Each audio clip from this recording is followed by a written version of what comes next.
Brilliant. Thank you very much. I'm absolutely delighted to be here today with you all.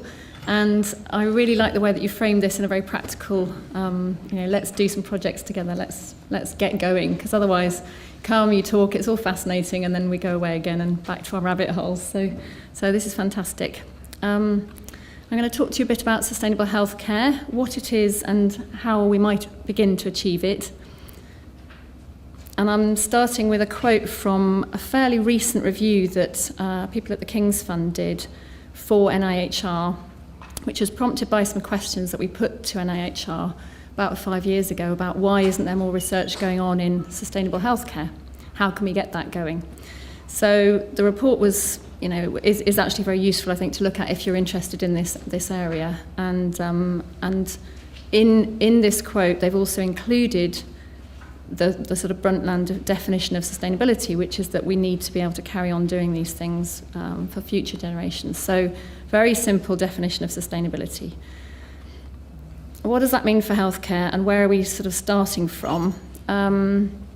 About 5 or 6 years ago, there is an NHS Sustainable Development Unit, and that now sits jointly between NHS England and Public Health England, which is great. And 6 years ago, they did a baseline footprint of the NHS, which showed how far we've got to go to achieve our 80% target from the 1990 baseline. So we've got an awful long way to go down if we want to achieve that, which we are legally committed to. And the NHS was hoping to be excluded from the legal commitments of the Climate Act in 2008, but actually was included, which is great for all of us because it needs to be there.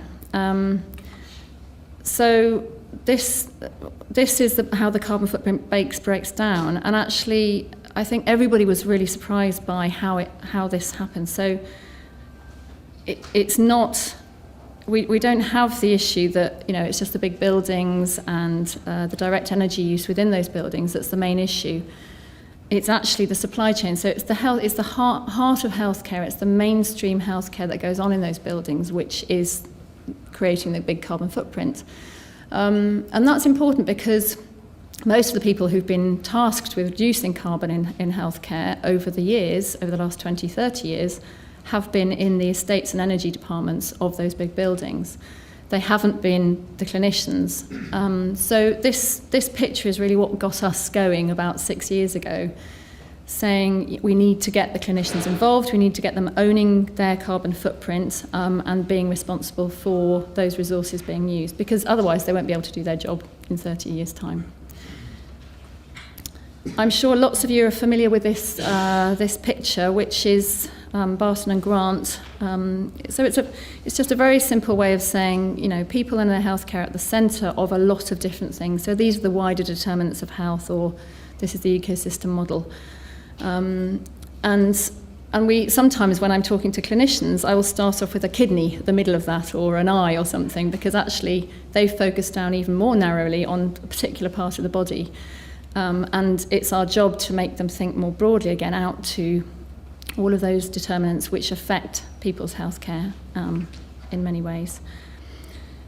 So one of the things that we've been working on in the research area within what we do is to try and figure out how we measure what's in your strapline, environmental, social and economic impact. So what does that actually mean in healthcare, and how do we measure it?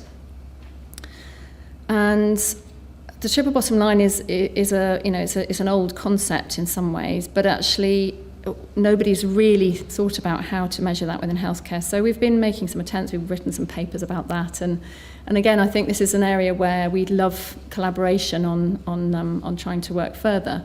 So financials, we all know how to measure money. That's what it's there for. It's to help us transact various things. But measuring environmental sustainability, we've got carbon as a proxy, we've got carbon equivalents, but there are rare metals that we need within healthcare. There are things which Jane and Janet have been working on here, which are needed in the supply chain and very important, and actually take a lot of energy to create. So how do we actually get that basket of environmental factors in there? And then social sustainability is even harder. I mean, it might include things as diverse as the labour rights of people making surgical instruments.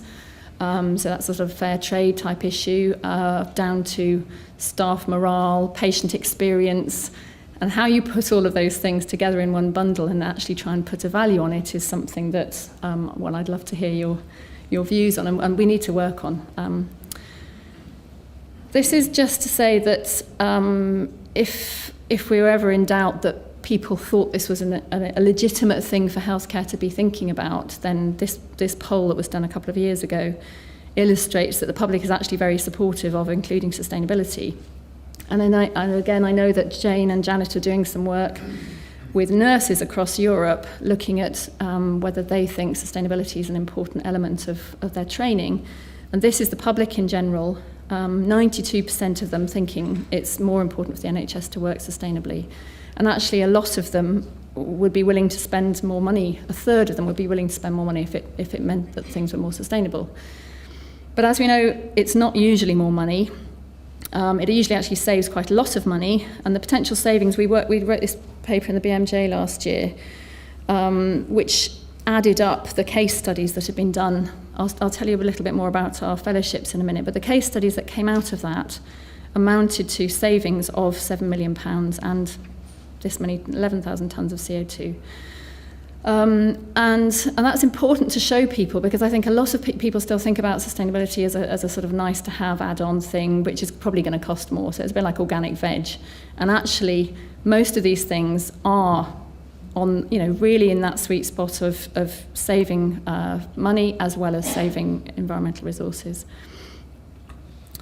So this is our attempt about 2010, so 4 years ago now, to produce a kind of graphic or an understanding of what is sustainable healthcare. And we started from the premise that we need to reduce that carbon, but we don't want to reduce health. We don't want to get to that point where we actually start having to compromise health and healthcare. So we can either stop doing some things, reducing activity, or we can reduce the carbon intensity of the things that we do. In order to stop activity or reduce activity, there are these three elements of the healthcare pathway. One is prevention, so we keep people healthy, obviously, so that's the health and well-being bit, that's the wider determinants to some extent.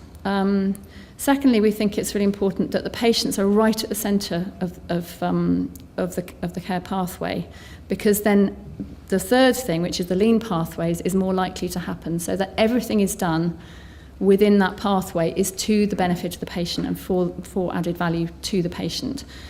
So that might mean reassessing things which have built. I always think of an oxbow lake, that a river meanders and you get these kind of curves developing over time because of, people and things and history and events. And actually, if you're trying to get from A to B, it's sometimes worth thinking, sorry, this is not a plea for cutting out meanders, but it's just saying you need to reassess. You need to be a bit Roman about it and say, where am I trying to get to? What's the quickest way of getting there? And maybe I don't need to do 15 blood tests, actually, on this patient. Maybe that's just built up over time and is from a previous government's worries about something else. So it's about reassessing, making sure that everything adds value to the patient. And then there's the two ways of reducing carbon intensity. One is that we have alternatives for some things, and that might be stuff like telemedicine. It might be a new kind of syringe, which is less carbon intensive or smaller or thinner. It's a bit like thinner wine bottles, that kind of idea. So it's easy things which you can do without changing the actual care. And then there's the estates, and this is where most of the effort is going at the moment, into the estates. But we're kind of making a plea for including a lot more in all of the other areas.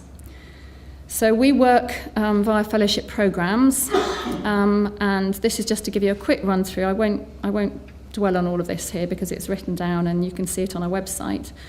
But these are some of the things that we're trying to do and that we would love to work with more of you on. We've developed this specialty fellowship model, which is taking somebody out of clinical care, working with them. They write some research papers.